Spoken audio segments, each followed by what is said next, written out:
What if the story you thought you already knew was only the version you were meant to see? What if the most famous interview of the decade wasn't the revelation, but the distraction? And what if the woman who helped tell that story has been sitting on something far bigger, something she never planned to say out loud? But before we continue, please subscribe and turn on the notification bell for updates. Let me ask you this, and don't answer too quickly. When everything went quiet in Montecito, did you ever wonder why?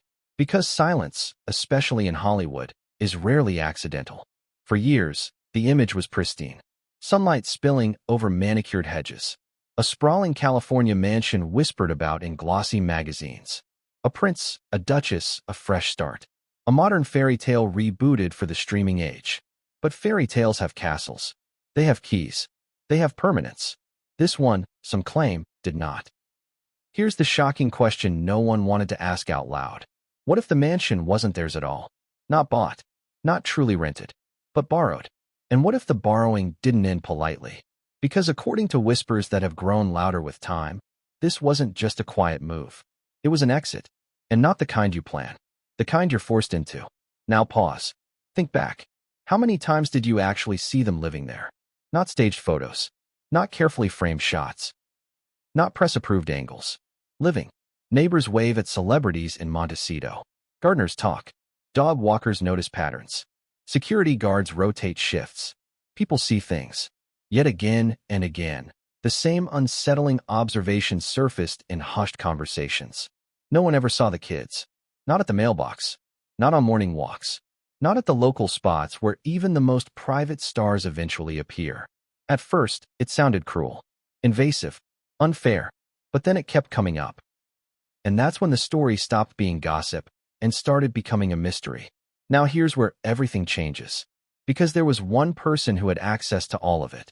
The image, the truth, the contradictions. One person who sat across from them, nodded empathetically, and asked the questions that shook the world, while possibly holding back others that never made it to air. Oprah Winfrey. Let's be clear. This is not about painting heroes or villains. This is about influence, timing, and silence. Oprah doesn't just conduct interviews. She curates narratives. She senses when something isn't right. She knows when a story has gaps. And people who know her, really know her, say she's allergic to being used. So ask yourself, if everything was exactly as presented, why did she slowly disappear from the picture afterward? No follow-up specials. No cozy public appearances. No vocal defense when criticism mounted. Just distance. Quiet, calculated distance. And in Hollywood, distance is rarely meaningless. Some insiders claim there was a moment off camera, when something didn't line up. A detail too messy. A contradiction too big to ignore. A story that required more cooperation than Oprah was willing to give. Was it about the house? Was it about money? Or was it about the one topic that suddenly became untouchable? The children. Here's where the emotional tension spikes, because this is uncomfortable. No one wants to speculate about kids. And that discomfort, some argue, became the perfect shield. Questions shut down instantly. Curiosity framed as cruelty. Silence defended as privacy. And yet, privacy doesn't usually look like total invisibility. Especially not in a town designed to see without being seen. So why, according to multiple whispers, did even friendly neighbors privately admit they were confused? Why did stories about strollers, playdates, and school runs never quite solidify? And why did every attempt to clarify only deepen the fog? Now layer something else on top. The house. Because properties of that caliber don't operate on vibes and goodwill. They operate on contracts, on expectations, on boundaries. And the rumor, again, framed as rumor, is that those boundaries were crossed, that the arrangement soured, that the welcome wore out, that at some point, someone powerful enough to stay invisible decided it was time for them to leave. Not publicly, not dramatically, but decisively. And suddenly, the mansion narrative faded. No grand goodbye, no tearful reflection, just gone. Ask yourself, when celebrities move, don't they usually tell you? They post. They explain. They spin it into a new chapter. This wasn't a chapter. It was a cut. So where does Oprah fit into this? According to people who claim proximity to the situation, she knew more than she ever said. She saw the difference between what was promised and what was delivered. between the story told to cameras and the reality unfolding behind closed gates. And here's the part that matters most right now. The reason this story refuses to die. They say Oprah is at a point in her life where legacy matters more than alliances. And legacies don't age well with unanswered questions attached. Think about it. Why now do these whispers feel louder? Why do old interviews suddenly feel different on rewatch? Why are people revisiting pauses, glances, edits? Because time changes perspective, and distance makes courage easier. This isn't about proving anything. It's about examining the cracks, the silences, the things that don't behave the way truth usually does. Truth is messy, but it's consistent. Illusions are polished, but fragile. So let me ask you something directly. If everything was exactly as it appeared, why did so many people stop talking? Why did doors quietly close? Why did a woman known for standing firmly behind the stories she tells step back without explanation? And why, years later, are insiders allegedly saying the same thing in private? That Oprah didn't expose them on camera. Because the Rayal story was bigger than an interview. And maybe too dangerous to tell all at once. Because sometimes, spilling the beans doesn't happen in one dramatic confession. Sometimes it happens in fragments. In distance. In silence. In what's never denied. But never clarified either.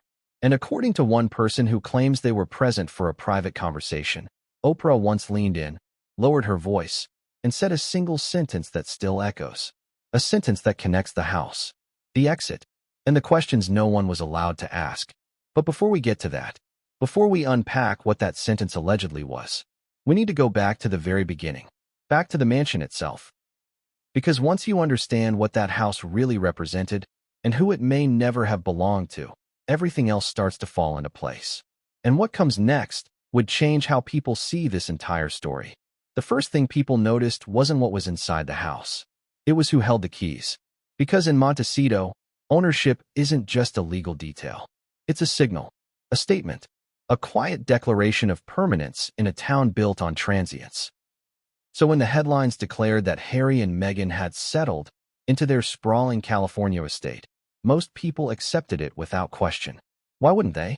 The photos were cinematic. The timing was perfect. The narrative was irresistible. A prince chooses love over crown. A duchess trades palaces for palm trees. A new life begins behind iron gates and bougainvillea.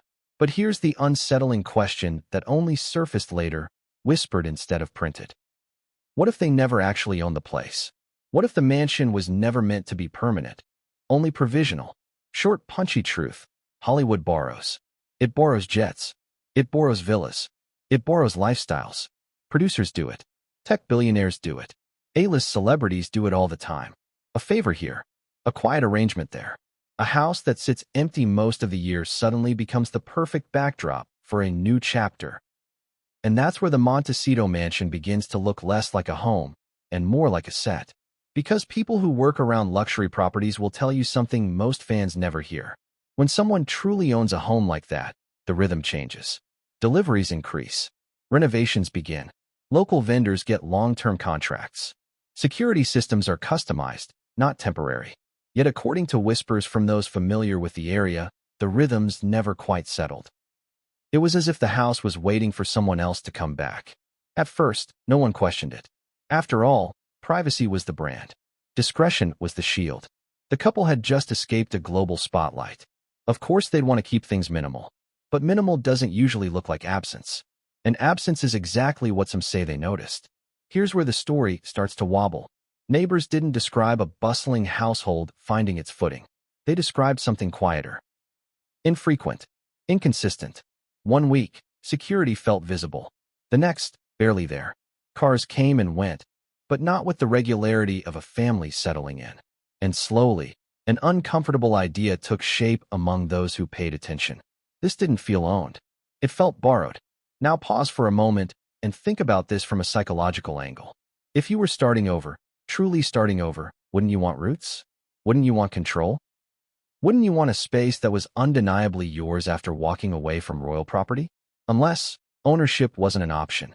Unless liquidity didn't match the optics.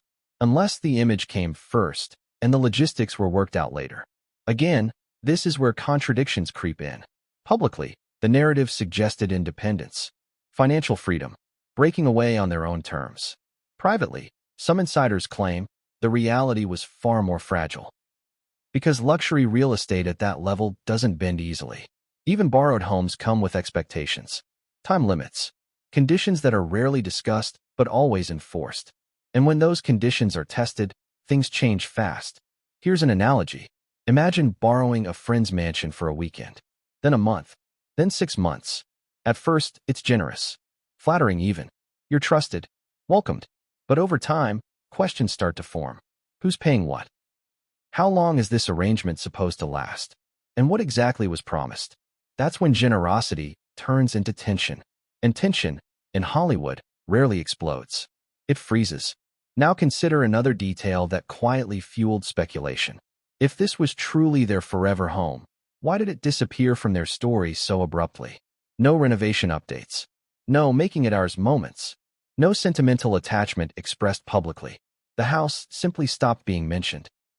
And when a home vanishes from a narrative without closure, it usually means one thing. The chapter didn't end the way it was supposed to. Some claim there were disagreements. Others suggest the arrangement was always temporary. Still others believe the house belonged to someone powerful enough that the truth would never be printed outright. What matters isn't which version is correct. What matters is that none of them suggest ownership. And then there's the most awkward question of all. If the house was borrowed, who took it back? Because houses don't evict themselves. Someone makes that call. Someone decides the experiment is over. And that decision, according to whispers, didn't come with a press release. It came with silence. Suddenly, sightings stopped. Security patterns shifted. And the narrative pivoted elsewhere. That's when people started connecting dots they'd ignored before. The lack of permanence. The absence of community integration. The feeling that this was never meant to last. And then, layered on top of all of it, came Oprah. Think carefully about her position. She's not just a friend. She's not just an interviewer. She's a power broker in elite spaces where favors are currency. If there was a borrowed mansion, she would know how those arrangements work. If something went wrong, she would know before the public ever did. And if someone overstayed their welcome, Oprah would recognize that pattern instantly. This is where the story shifts from real estate gossip to something more revealing. Because Oprah didn't defend the house narrative. She didn't reinforce it. She didn't celebrate it. She didn't anchor herself to it publicly. She stayed neutral. And neutrality, in a story like this, is rarely accidental. Now ask yourself this. If the house was always meant to be temporary, why frame it as a final destination? And if it wasn't meant to be temporary, what changed? Because something did. Behind the gates, behind the scenes, away from the cameras. And that something didn't just affect where they lived. It affected who stood beside them afterward. Because once the mansion narrative cracked, other cracks became harder to ignore. The inconsistencies, the disappearances, the questions no one dared to ask publicly. And according to those watching closely, the house was only the beginning. Because when you lose the illusion of ownership, you start losing control of the story itself. And that's when people like Oprah start reevaluating their distance. But the mansion wasn't the most unsettling part. What truly made people uneasy wasn't the house at all. It was what, or who, never seemed to appear there. And once that question surfaced, the entire story took a turn no one was prepared for. Because next, we have to talk about Oprah's front row seat to everything that followed. And what she allegedly saw made her step back. Here's the part of the story that makes people shift uncomfortably in their seats. Because houses can be borrowed. Images can be managed. Narratives can be polished. But Oprah Winfrey? She doesn't buy illusions unless she believes in them. So ask yourself this. If something fell off, when would she have noticed? The answer is simple and unsettling. Before anyone else did. Because Oprah doesn't enter stories late. She enters early, often before the public version is finalized. Before the press releases are written. Before the talking points are rehearsed. She sits where the cameras aren't rolling yet. And that's what makes her position in this story so critical. When Oprah sat down with Harry and Meghan for that now infamous interview, the world saw empathy, validation, and carefully framed vulnerability. What the world didn't see was everything that happened around it. The preparation, the private conversations, the off-camera pauses where stories either hold together or quietly don't. People who have worked with Oprah will tell you something important. She listens more than she speaks. She watches more than she reacts. And she remembers contradictions. That's not speculation. That's her reputation. So when whispers began circulating that Oprah had a front-row seat to things she never addressed publicly, it raised eyebrows among those who understand how she operates. Because Oprah doesn't miss details, and she doesn't forget them. Let's rewind to the moment the interview was being planned. This wasn't a casual sit-down. It was a media event, carefully negotiated, strategically timed, designed to reset public perception on a global scale. And Oprah agreed to it. That alone told people she believed in the premise, at least at first. But belief doesn't mean blindness. As the story goes, and again, this is framed through insider whispers, not proven fact. There were moments during preparation when Oprah allegedly pressed for clarity. Not aggressively, not confrontationally, but precisely. Details, timelines, context. The kinds of things casual viewers never think about, but seasoned interviewers absolutely do. And according to those whispers, that's where small inconsistencies began to surface. Nothing explosive, nothing you could point to and say, that's a lie. Just enough to make a veteran storyteller pause. For example, when someone describes a home, they usually speak about it with familiarity. They mention corners, sounds, routines. But when stories about Montecito came up, the descriptions were vague, beautiful, polished, but strangely generic, as if the house was a symbol rather than a lived-in space. Oprah noticed. Another moment that reportedly lingered with her involved timing. Dates that slid slightly, events that overlapped awkwardly, claims that required perfect coordination to be true. None of it was dramatic enough to challenge on camera, but it was enough to file away. Now here's the key point. Oprah has been burned before. She knows what it feels like to be accused of enabling a false narrative. She understands how quickly public sentiment can flip when trust is questioned. So when people later noticed her pulling back, no public defense, no doubling down, no ongoing alignment, they started asking why. Why would Oprah, who had championed the interview so strongly, suddenly go quiet? The easy answer is that the moment passed. But easy answers don't satisfy people who understand power dynamics. Because Oprah doesn't abandon narratives lightly. She exits them deliberately, and often quietly. Let's talk about body language for a moment. Rewatch the interview closely. Not the headlines, not the quotes, the pauses. There are moments when Oprah listens and doesn't affirm. Moments where she nods, but doesn't lean in. Moments where a follow-up question never comes. To most viewers, that feels like respect. To experienced interviewers, it can feel like restraint. As if there were questions she could ask, but chose not to. Why? Because once you ask them, you own the answers. And sometimes, the smartest move is not to expose a story, but to step away from it. Now let's address the elephant in the room. If Oprah suspected something wasn't adding up, why proceed with the interview at all? Because skepticism doesn't always arrive fully formed. Sometimes it arrives as discomfort. Sometimes it arrives as a feeling you can't yet articulate. And sometimes, it only becomes clear after the cameras stop rolling. According to people familiar with Oprah's working style, she reflects heavily after major interviews. She revisits footage. She replays conversations. She asks herself what didn't get said. And it's after that process, some claim, that her attitude shifted. The public saw the interview as a beginning. Oprah may have seen it as an ending to her involvement, an ending to her willingness to be part of a story she couldn't fully stand behind. And here's where the mansion narrative quietly intersects again. Because as the Montecito whispers grew louder, Oprah's silence became more noticeable. She didn't correct speculation. She didn't confirm details. She didn't shield them from skepticism. She stepped back. That distance spoke volumes to people who understand her influence. And those people began to talk. Privately. Cautiously. They said Oprah felt something wasn't being fully disclosed. That certain topics were deflected rather than explored. That some answers required too much trust and not enough evidence. Again, these are claims, allegations, whispers, but they align with one undeniable pattern.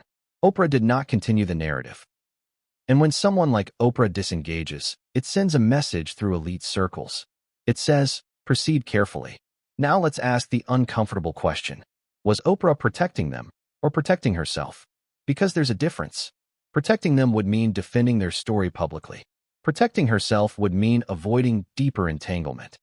And everything she did afterward suggests the latter. No follow-up specials. No book club endorsements. No visible alliance. Just respectful distance. And distance, in this case, may have been the loudest statement of all. Here's where emotion enters the picture. Imagine being Oprah. You've built a career on trust, on being the person people believe when you vouch for someone else. If you sense, even slightly, that a story may unravel later, what do? Do you double down? Or do you quietly step aside? Most people in her position choose survival. And survival means not attaching your legacy to unanswered questions, especially when those questions involve things no one wants to challenge openly. Homes, money, children, topics that turn scrutiny into outrage instantly. So Oprah waited. She watched. She let time do what time always does, expose cracks. And as months turned into years, those cracks didn't heal. They widened. Public sentiment shifted. Narratives became harder to maintain. And people began rewatching the interview with different eyes. That's when a new interpretation emerged. Not that Oprah was fooled, but that Oprah may have known and chosen restraint, which raises an even more unsettling possibility. What if Oprah's greatest revelation wasn't what she aired, but what she refused to? Because sometimes the most powerful exposé is silence. And if that silence was intentional, it suggests something bigger was at stake. Something that couldn't be addressed without consequences. Consequences for reputations, for institutions, for children. And that brings us to the next layer of this story. Because as Oprah stepped back, something else became impossible to ignore. The whispers weren't just about the house anymore. They were about the people around it. The neighbors, the staff, the community that never quite interacted with a family that was supposedly living there. And that's when Hollywood's quietest signals started flashing. Social exclusion. Because in elite communities, you're either embraced or you're politely erased. And what happened next suggests erasure. But before we go there, you need to understand how Montecito really works. Because once you understand that, you'll understand why the silence grew so loud, and why someone finally noticed something missing that could no longer be explained away. In Hollywood, whispers travel faster than headlines. They curve around palm trees, slip through hedges, and echo across the hills of Montecito. And when whispers turn cold, you know something deeper is happening. At first, it was just curiosity. People saw the mansion, saw the security, and saw glimpses of the couple. They didn't know the house was borrowed. They didn't know about the unspoken tensions, but they noticed patterns, subtle ones, things that didn't quite fit the glamorous narrative. Neighbors are often the first observers of reality in celebrity towns. They don't need cameras. They notice routines. They remember faces. They note comings and goings. And according to some of them, the rhythm at that Montecito mansion was off. Very off. Dogs weren't being walked in the morning. Mailboxes were mysteriously empty of personal items. Occasional staff arrived, but the faces never stayed. Something about the house screamed transient, temporary, and uncomfortable. And yet, publicly, the story was painted as a permanent settlement. Hollywood, of course, thrives on appearances. But even in a town where image is currency, inconsistencies are observed. And in Montecito, the inconsistencies were piling up. The whispers started softly at first. Have you seen the kids lately? They seem rarely around. They never seem to socialize with the neighbors. Initially, people laughed it off. Perhaps the children were homeschooled. Perhaps schedules were erratic. Perhaps discretion was intentional. But then the pattern became undeniable. Those whispers that began as playful speculation slowly stiffened into concern. Because in Montecito, invisibility isn't a right, it's noticed. Children rarely go unseen in a community where everyone knows everyone. A borrowed mansion doesn't erase their presence entirely. And then came the stories from inside. Staff who worked around the property, cleaners, gardeners, security, started mentioning odd things. Short, punchy examples. Deliveries would arrive and be unclaimed for days. Staff would notice the house's interior rarely changed. No toys, no personal touches, just empty spaces. Visitors were infrequent, always brief, always curated. It wasn't normal. But normality in Hollywood is flexible, right? The issue wasn't just absence. It was the impression that the family was almost performing life rather than living it. Like actors on a set, present but not fully engaged. A house designed for appearances, but not for living. And here's the part that chilled observers even more. Some neighbors reportedly try to reach out. Invites to social gatherings, casual coffee visits, even friendly waves during morning jogs, mostly ignored. Doors stayed closed. A polite distance was maintained. Hollywood is full of people who manage public perception, but few communities tolerate long-term social absence. Montecito is a bubble, yes, but it thrives on visibility. Neighbors see each other, children see each other. It's a social ecosystem. And according to whispers, this ecosystem was confused. Now consider the emotional undertone.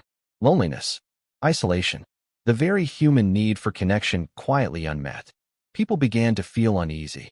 Not about gossip, not about celebrity behavior, about children being absent in a neighborhood designed for visibility. And those feelings only intensified because of one more element: timing. The mansion was allegedly borrowed for years. Not months, years. And during that time, no consistent sightings of the children occurred. Public appearances were minimal, carefully framed. Photography was controlled. The outside world had almost no access. Think about that for a second. Years of limited visibility. A mansion large enough to host parties, family gatherings, and staff. And yet, for observers, it appeared almost empty. That's when whispers turned cold. Because in Hollywood, cold whispers mean suspicion. And suspicion is dangerous. Not because it's always true, but because perception matters more than reality in these circles. People started connecting dots. If the mansion was borrowed and the children were rarely seen, then perhaps the stability wasn't real. Perhaps the independence wasn't real. Perhaps the narrative presented publicly was carefully curated, polished, and incomplete. And that's when the gossip shifted. From playful speculation to quiet judgment. From curiosity to questions no one dared ask aloud. Who was controlling access to the family? Why were the children invisible? Why were some staffers whispering about inconsistencies while others refused to comment at all? These questions weren't printed. They were murmured at parties, during coffee runs, while walking dogs in the morning. Observers swapped notes quietly, connecting small dots, rare sightings, borrowed furniture, shifts in security patterns, the disappearance of social invitations. Hollywood whispers are like smoke. They fill the room before anyone sees fire. And according to insiders, that smoke eventually reached people outside Montecito, agents, PR teams, friends in other cities. And everyone began to notice the same anomaly. Something wasn't lining up. Some interpreted it as deliberate, a strategic choice to maintain privacy, a desire to shield children from public scrutiny. Plausible. But even plausible explanations don't erase perception. And perception, in celebrity culture, can be as impactful as reality. The emotional spike here is important. For neighbors, staff, and the occasional observer who dared to ask questions, there was a quiet sense of betrayal. Not of the family itself, necessarily, but of expectation. Of a life that seemed promised and never delivered. For fans and outsiders, the story took on a different tone. Intrigue, mystery, curiosity. And it's here, at this juncture, that one critical question emerges, whispered among those closest to the story. If the mansion was borrowed, and if the family's presence was inconsistent, who ultimately decided that it was time to leave? Because houses, unlike rumors, don't leave quietly on their own. Someone makes that call. Someone enforces it. Someone, powerful, quiet, and determined, decides that the arrangement is over. And when that call is made, it ripples through every layer of the social ecosystem. Neighborhoods notice. Staff notices. Observers notice. And suddenly, what was once whispered casually becomes impossible to ignore. But here's the twist that truly escalated the tension. It wasn't just the neighbors or staff who noticed these anomalies. It was Oprah. Oprah, with her front row seat, her sharp instincts, and her unparalleled access, reportedly saw patterns the public could only speculate about. She witnessed the discrepancies between public narrative and private reality. She observed the absence of the children. She noted the inconsistencies in the borrowed mansion story. And she stayed quiet. Not because she didn't notice. Not because she didn't care. But because the dynamics at play were far more complicated than a simple interview could reveal. And that's where Hollywood whispers truly turn cold. Because when someone like Oprah steps back, the smoke spreads. and the unspoken questions begin to feel heavier. The murmurs become suspicion. Suspicion becomes doubt. And doubt eventually reaches a point where it can no longer be ignored. And yet, even with all this, the public narrative remained controlled. Pictures were curated. Interviews were carefully edited. Statements were meticulously crafted.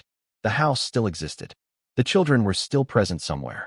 But the inconsistencies, the invisible threads that connected reality to narrative, were growing too obvious to overlook.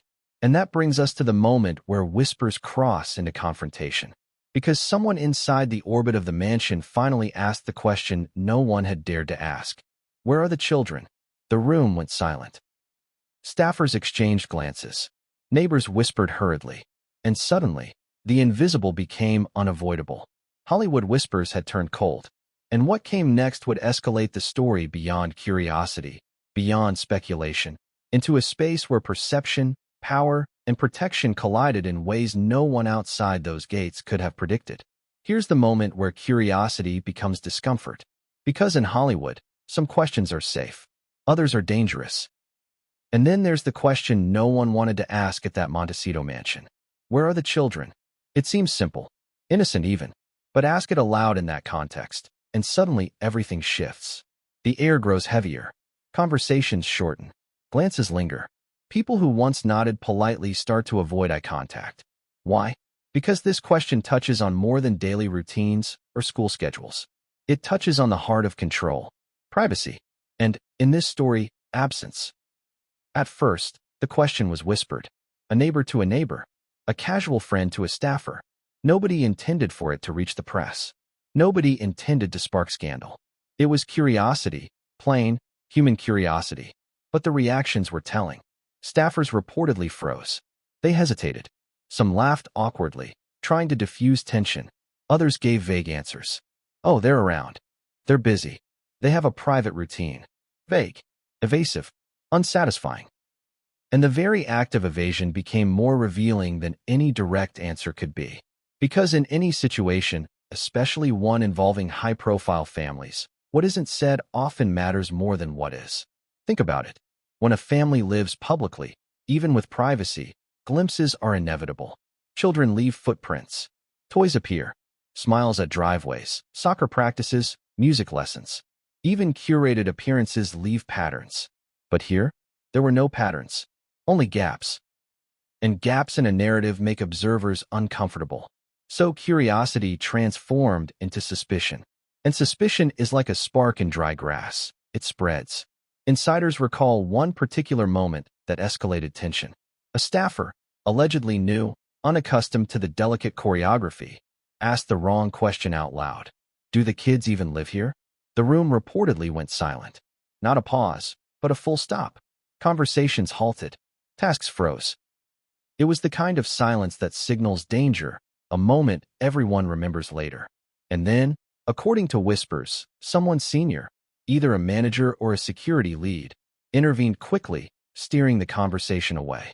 Of course they do, they said, tone clipped, voice controlled, almost rehearsed.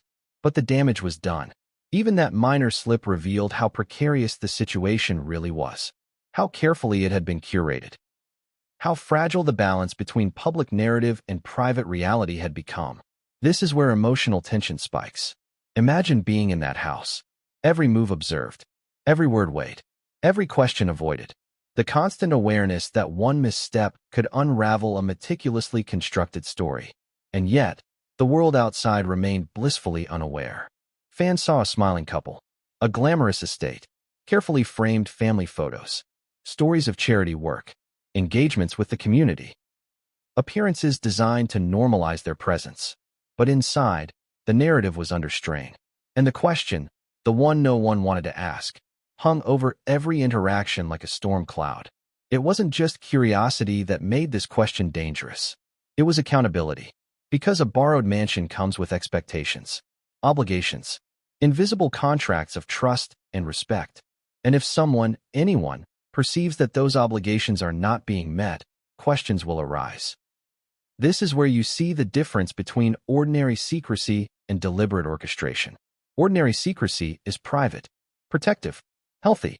Deliberate orchestration is controlled, strategic, designed to prevent exposure, to manage perception. The Montecito situation, according to insiders, leaned heavily toward orchestration. Every staffer, every neighbor, every casual observer had a role, intentionally or unintentionally, in maintaining the illusion. And the question about the children threatened to pierce that illusion. So what happened? The whispers say that tensions quietly escalated. Scheduling became tighter. Public appearances more curated.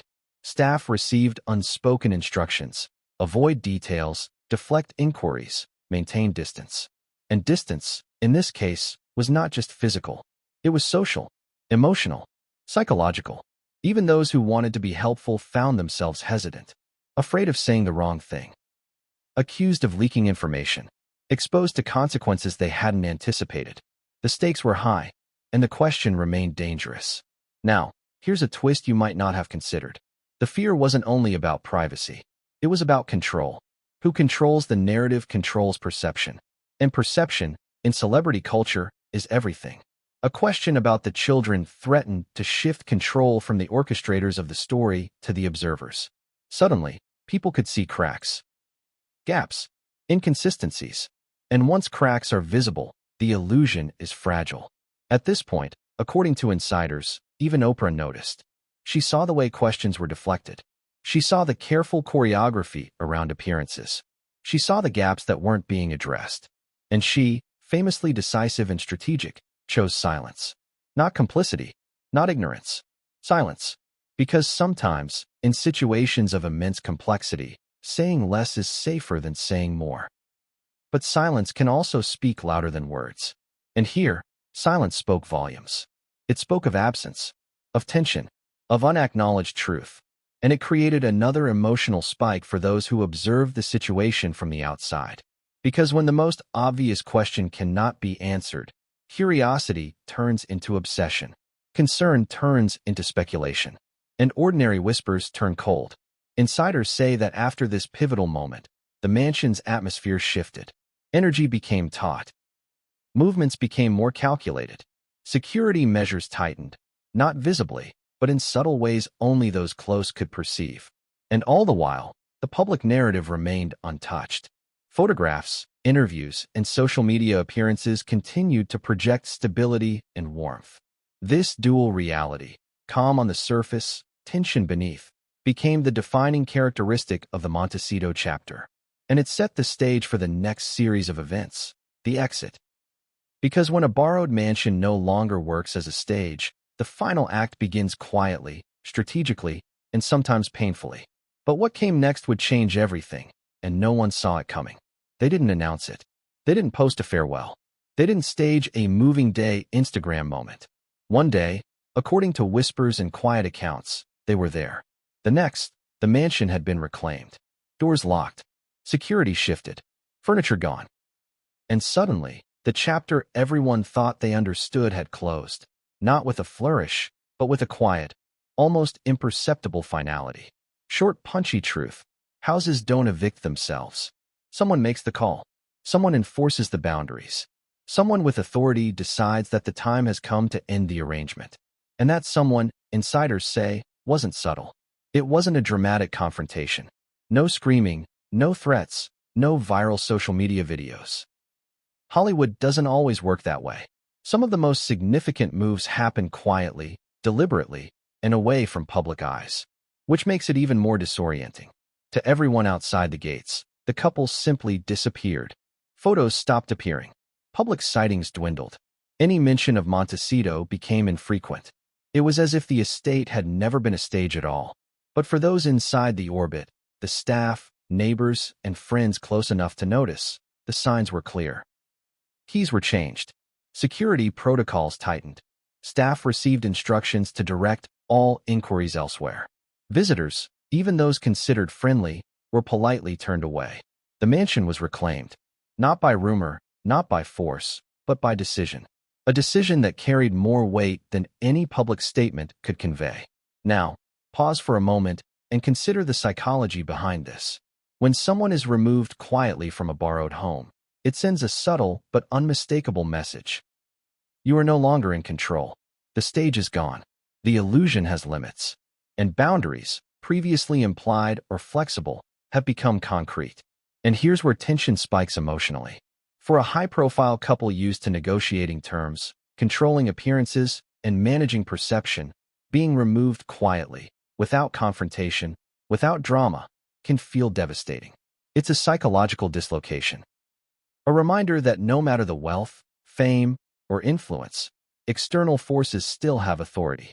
Yet to the outside world, nothing had changed. The story continued to play out as if the arrangement had ended on their own terms. Photos, interviews, carefully curated appearances all continued to paint stability. But the truth, as insiders describe, was entirely different. The shift was subtle at first. A security car parked at the gate longer than usual. A familiar gardener no longer appearing. Deliveries redirected. Staff instructed not to answer certain questions.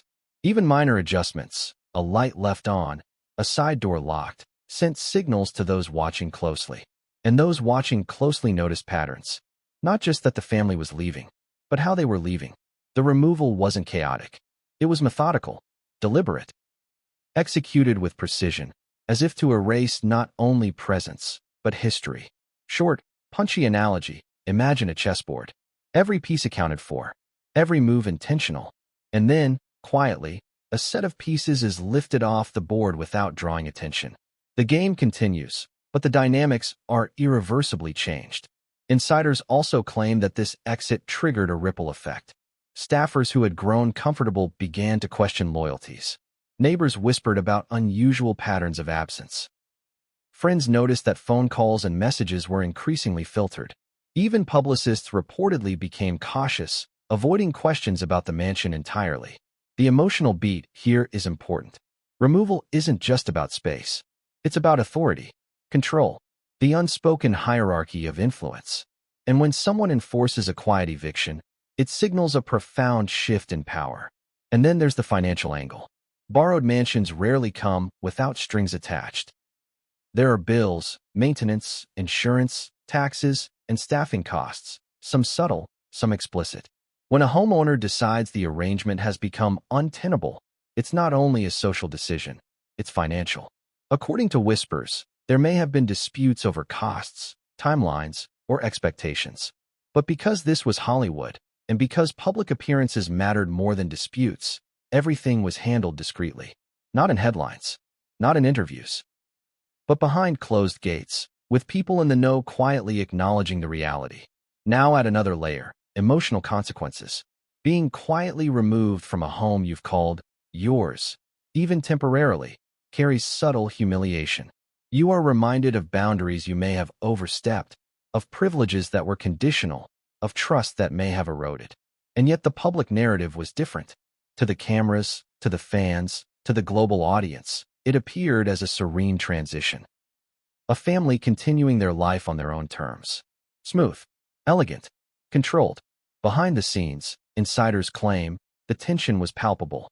Staffers whispered. Security adjusted. The couple reportedly felt the pressure of knowing that their position had shifted from autonomy to dependency. And in a town where appearances are everything, this invisible displacement can feel crushing. Here's the crucial point. An exit like this, quiet as it may be, has a psychological impact far greater than a public confrontation. When nobody witnesses the shift, the uncertainty grows. You don't know what is expected. You don't know when someone will enforce another boundary. You don't know who holds power behind the scenes. And uncertainty, especially for high-profile figures, can be paralyzing.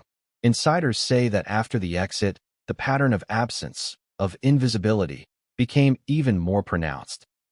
The children remained largely unseen. Public appearances were carefully timed, often filmed for media but tightly controlled. Contact with neighbors was minimal.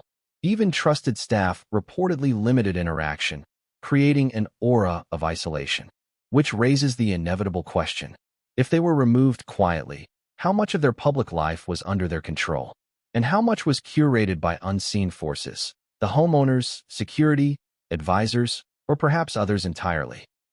Hollywood loves control, but it also thrives on the illusion of control.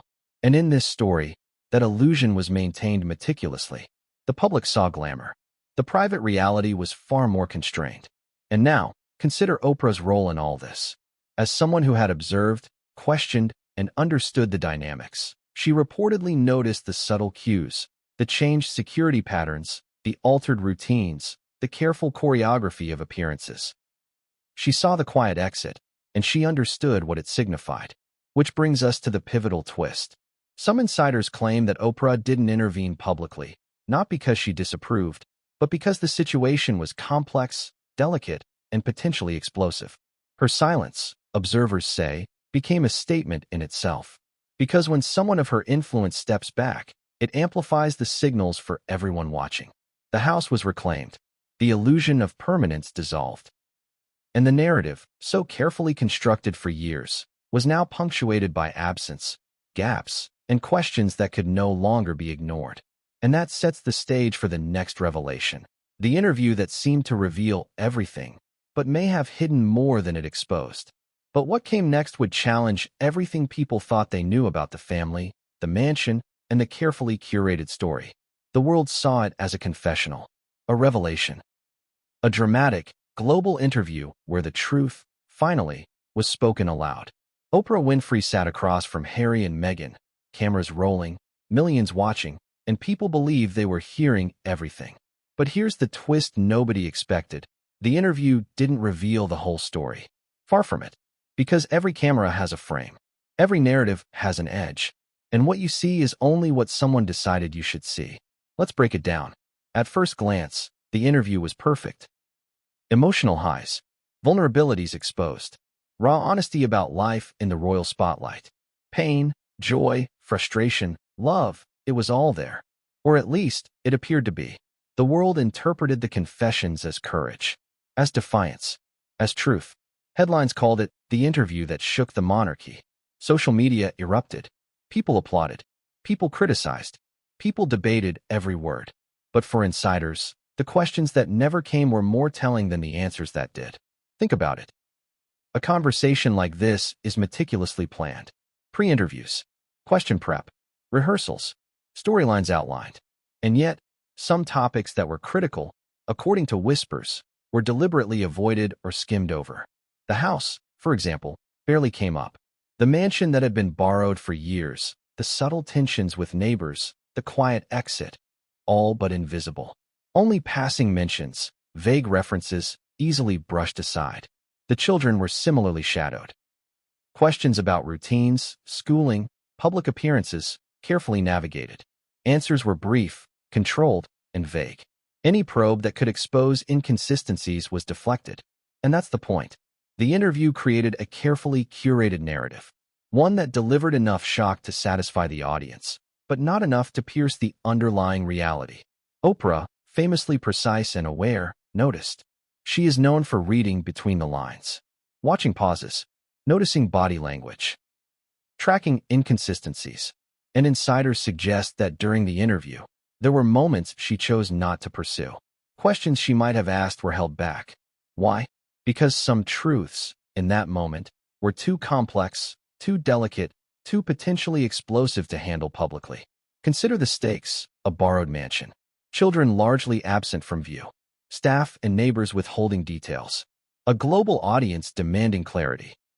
Every follow-up question carried the potential to shatter a narrative, implicate someone, or expose uncomfortable truths. So the interview became a balancing act. Dramatic enough to capture hearts and headlines, carefully framed enough to leave gaps, full of emotion, empty of certain details. And here's the kicker. Those gaps created a second story, a hidden narrative that only insiders, careful observers, and those who watched closely could detect. For example, consider timing. Events were described in ways that made sense to viewers, but insiders noticed slight shifts. Dates didn't always line up. Activities mentioned publicly didn't always match local observations. The mansion itself, a silent presence throughout, was almost treated as background. The focus remained on personal experiences rather than physical context. And that's where storytelling intersects with manipulation. Stories are powerful. Framing determines perception. And by controlling what is asked, what is answered, and what is emphasized, the interview crafted a perception that felt complete, but wasn't. Here's a subtle but critical example. In several segments, Meghan and Harry discussed struggles and frustrations. Emotional beats were vivid. Audiences empathized. And yet, no question delved into logistics of their daily life at the mansion, how they managed staff, routines, the children's presence, or the broader community around them. These weren't oversights, they were deliberate choices. Even Oprah, according to insiders, recognized the tension. She knew that pushing further might have risked exposing deeper complications. Some details were intentionally left in shadows. The interview, in essence, became a double narrative. One for the public, vulnerability, honesty, courage, challenges of royal life. One for those who knew how to read between the lines, gaps, absences, contradictions, and unspoken truths. This duality is emotionally jarring. It satisfies curiosity while cultivating new questions. It delivers drama while withholding resolution. It builds empathy while triggering suspicion. And that's exactly why it worked. Because when people leave the interview talking about courage, heartbreak, and personal struggle, they aren't thinking about a borrowed mansion, vanished children, or carefully controlled appearances. Those realities stay hidden. And in that gap, the space between what was said and what was left unsaid, rumors and whispers begin to flourish. This is also where trust plays a role. Oprah, renowned for her credibility, lent weight to every word spoken. Her presence reassured audiences. She validated emotions. But because she withheld follow-ups on certain topics, she also maintained a careful distance from details that could implicate her or create unintended consequences. This is strategic. She could acknowledge struggles, listen empathetically, allow confessions to air, but she could also protect herself and maintain the integrity of her influence. Now here's the emotional spike. Imagine being an insider watching this unfold. Every answer is measured, every pause calculated, every narrative carefully curated. And the reality, private, messy, nuanced, is largely hidden from view. The tension builds because the viewers leave feeling enlightened. They think they know. They think they understand. But the truth remains partially concealed. And that's the real power of this interview. It gives the audience a story while hiding another story entirely. A story about absence, borrowed privilege, unspoken rules, and the subtle orchestration of perception. Some insiders say the most revealing moments came not from what was said, but from what was avoided. Questions about the children, questions about neighbors, questions about the mansion. Topics that, if pressed, could have unraveled the carefully maintained illusion. And that avoidance created suspense, curiosity, doubt.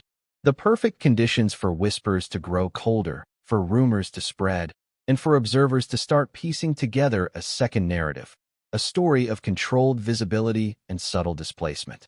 And that leads to the final insight of this chapter. Sometimes, what's hidden in plain sight is more powerful than anything spoken aloud. And what came next? The revelations, the financial complexities, the absence of the children, would force the public to confront a story that was far bigger and more layered than anyone had anticipated. But just as with all the previous chapters, there was one question that remained unanswered. What was being hidden and why? Now we come to the question that turned curiosity into concern, concern into suspicion, and suspicion into whispers that refused to die: the absence of the children. For a family living in a high-profile, borrowed mansion in Montecito, this absence was impossible to ignore. Not by neighbors, not by staff, and certainly not by those who had access to private glimpses of their lives. Think about a typical celebrity home. Even the most private families leave traces. Toys in the yard, little shoes by the door, sounds of laughter spilling through open windows, a stroller parked outside, a child's backpack left on the driveway, signs of daily life. Yet at this estate, insiders claim, almost none of these signs existed. Short, punchy example. Neighbors reported seeing occasional comings and goings of the adults, but rarely, if ever, the children.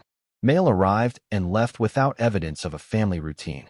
Gardeners and staff noticed no personal touches for the children, no play areas, no scattered belongings, no school supplies.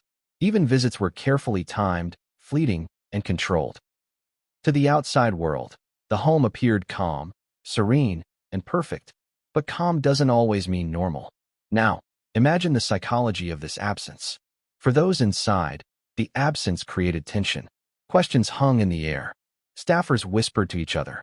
Neighbors speculated. Friends called to ask innocuous questions. How are the children? Only to be met with vague, evasive answers. And when people were refused clarification, suspicion grew. Why were the children largely invisible? Was it for privacy, protection, strategic image management, or something deeper?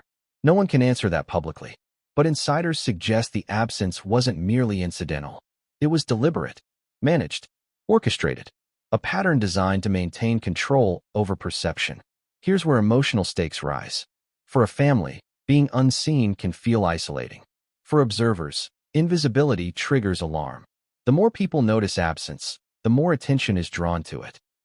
And the more attention it draws, the harder it is to maintain the carefully curated narrative of a stable, happy household. Short, punchy analogy. It's like a painting missing its central figure. At first, you might not notice. Then you do. And suddenly, the entire piece feels incomplete, unsettling, even deceptive. Insiders also note that the absence affected daily routines. Playdates didn't occur publicly. School drop-offs were rarely witnessed. Family outings were carefully staged or entirely private. Any appearance of normality was brief, controlled, and designed to satisfy minimal curiosity. And that lack of visibility created a vacuum. A vacuum where whispers could grow. A vacuum where rumors could solidify into speculation. And a vacuum where the mansion itself, already borrowed and temporary, became more than a backdrop. It became a stage for absence, for control, for narrative management. But why? Some insiders argue it was to protect the children from public scrutiny. Plausible, yes. But the consistent invisibility, even in a neighborhood designed for casual observation, was unusual. Staff and neighbors described a pattern of avoidance and careful orchestration that went beyond normal privacy measures. Others suggest it was about narrative control.